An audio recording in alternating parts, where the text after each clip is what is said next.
ലൈഫിലോട്ട് വീണ്ടും വന്നത്. അങ്ങനെ അങ്ങനെ ഒരുപാട് ആൾക്കാർക്ക് ഈ ഒരു ട്വിൻ സോളാണെന്ന് വിചാരിച്ചുകൊണ്ട് ചിലർ അബദ്ധങ്ങളിൽ പോയി ചാടാറുണ്ട്. ഇപ്പോൾ കുട്ടികളുടെ കേസ് പറയുകയാണെങ്കിൽ അവരും അതുപോലെ തന്നെ ട്വിൻ സോളാണെന്ന് വിചാരിച്ചുകൊണ്ട് ചിലപ്പോൾ അബദ്ധങ്ങളിലൊക്കെ പോയി ചാടുകയൊക്കെ ചെയ്യാറുണ്ട്. അപ്പോൾ അങ്ങനെ കുറേ കാര്യങ്ങളൊക്കെ ഇപ്പോൾ എൻ്റെ പേഴ്സണൽ ഇതിലും എൻ്റെ റീഡിങ്ങിലുമൊക്കെ വന്നിട്ടുള്ള ഒരുപാട് ആൾക്കാരുണ്ട്.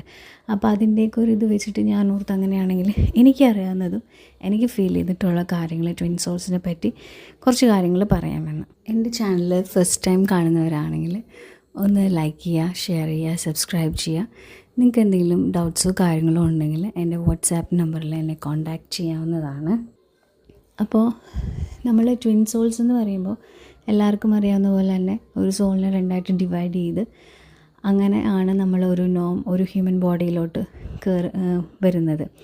അപ്പോൾ സാധാരണ നമ്മൾ ട്വിൻ സോൾസും നോർമൽ ഒരു റിലേഷൻഷിപ്പും എടുക്കുകയാണെങ്കിൽ നമ്മൾ നോർമലി എനർജി റീഡ് ചെയ്തിട്ടാണ് ട്വിൻ സോൾസിൻ്റെ റിലേഷൻസ് നമ്മൾ പറയുന്നത്.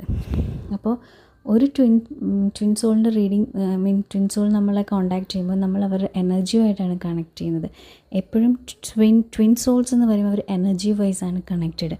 അപ്പോൾ നമ്മൾ അവരുടെ എനർജി ചോദിച്ചിട്ട് ആ എനർജി ഫീൽ ചെയ്തിട്ടാണ് നമ്മളിത് ട്വിൻ സോളാണോ അത് നോർമൽ റിലേഷനാണോ കാമിക് ബോണ്ടാണോ എന്താണെന്ന് വെച്ചാൽ നമ്മൾ അതിനെ മനസ്സിലാക്കുന്നത്.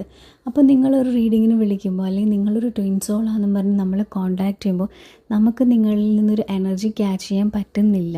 അപ്പോൾ നമ്മൾ നിങ്ങളോട് ഡയറക്റ്റ്ലി ചോദിക്കുക ചെയ്യും, നിങ്ങളുടെ എനർജി പറയാം. അപ്പോൾ മോസ്റ്റ് കേസിലും വരുന്ന ആൾക്കാർക്ക് എനർജി എന്താണ്, ഇപ്പോൾ ചിലരെന്നോട് ചോദിച്ചിട്ടുണ്ട്, ചേച്ചി പറയൂ എനർജി എന്താണെന്ന് എനിക്ക് അറിയത്തില്ല, ചേച്ചി പറഞ്ഞു തരുവാണെങ്കിൽ എനിക്ക് മനസ്സിലാവും, അതല്ലെങ്കിൽ അങ്ങനെയൊക്കെ പറയും. പക്ഷേ എനിക്കുണ്ടായിരിക്കുന്ന എനർജി ആവത്തില്ല മറ്റൊരാൾക്കുണ്ടായിരിക്കും. പക്ഷേ എന്തായാലും നമുക്കൊരു എല്ലാ സോൾസിനും ട്വിൻ സോൾസിന് ഒരു എനർജി ഉറപ്പായിട്ടും ഫീൽ ചെയ്തിട്ടുണ്ടാവും. അതിന് കാരണമെന്ന് പറഞ്ഞാൽ നമ്മളീ പറയുന്ന പോലെ നമ്മുടെ ശരീരത്തിനുള്ളിലല്ല നമ്മുടെ ആത്മാവ് ഇരിക്കുന്നത്. നമ്മുടെ ആത്മാവിൻ്റെ ഉള്ളിലാണ് നമ്മുടെ ഹ്യൂമൻ ബോഡി ഇരിക്കുന്നത്. അപ്പോൾ നമ്മളൊരു ട്വിൻ സോളിനെ കണ്ടിട്ടുണ്ടെങ്കിൽ നമുക്ക് എനർജി ഫീൽ ചെയ്യുന്നത് പലതരത്തിലാണ്. അതിപ്പോൾ ഒരു മാഗ്നറ്റിക് അട്രാക്ഷൻ ആയിരിക്കാം. അത് നമ്മളീ പറയുന്ന പോലെ ചിലർ പറയും എനിക്ക് അവളോട് അല്ലെങ്കിൽ അവനോട് തോന്നിയത് കണ്ണിൽ നിന്നൊരു കാന്തിക ശക്തി. അങ്ങനെയൊന്നും അല്ല ശരിക്കും പറഞ്ഞാൽ ഒരു എനർജി നമ്മൾ റീഡ് ചെയ്യുന്നത്. ശരിക്കും നമ്മളൊരു മനുഷ്യ ശരീരത്തിൽ നിന്ന് നമ്മളൊരു നോർമൽ ഒരു റിലേഷൻ, ഒരാണിനെയോ ഒരു പെണ്ണിനെയോ നമ്മൾ ഇഷ്ടപ്പെടുമ്പോൾ നമ്മൾക്ക് ഫീൽ ചെയ്യുന്ന നമ്മുടെ ഹാർട്ടിൻ്റെ അവിടെയും നമുക്ക് നമുക്ക് സാധാരണ ഒരു മനുഷ്യന് എങ്ങനെയൊക്കെയാണോ നമുക്കൊരു വ്യക്തിയോട് സ്നേഹം തോന്നുന്നത്